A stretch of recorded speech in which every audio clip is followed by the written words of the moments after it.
Kada Tinan Timor-Leste Lakon $8 americano Millaun 5 pontos sia, causa o desastre natural na inundação.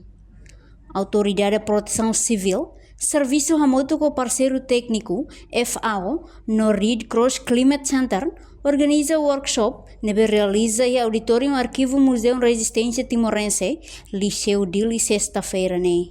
Secretário de Estado de Proteção Civil, Domingos Mariano Reis informa, objetivo do workshop, né? Atual validação final, roteiro ação antecipatório, desastre em Timor-Leste.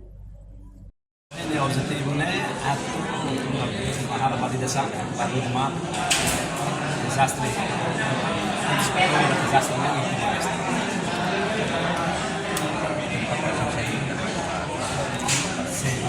agora dá hoje que você assiste e o parceiro direto mata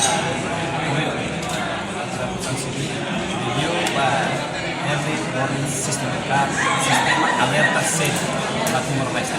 Kita agora kita remata respect já tem no governo nacional se está obrigado para é uma música nacional todo até Timor-Leste Tinan sempre Lakon por volta de $5.9 milhões por causa desse desastre. De 4 de abril de 2021 então até dessa represa para Timor-Leste também kita Lakon ia antecipada linha every warning system. Lema morri tem percepção remata bagi tempo basic temos Conselho Nacional de Segurança e Proteção Civil baseado na Lei de Segurança Nacional e kita garante kita recursos bem mais suficiente para preparar responder e recuperar o papel inicial do causa mas ainda se foca no básico antecipatório.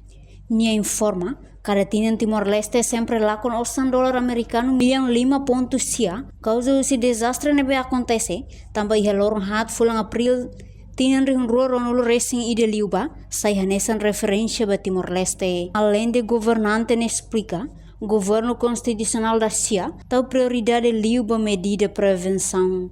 Reportagem Efifanha de Carvalho, televisão Timor. Janela informação ba emogoto. Atua tem informação atual dia Clio, kita haluha, haneham botão subscribe, like, halo comentário, no fahe tutang ba media sosial hotu.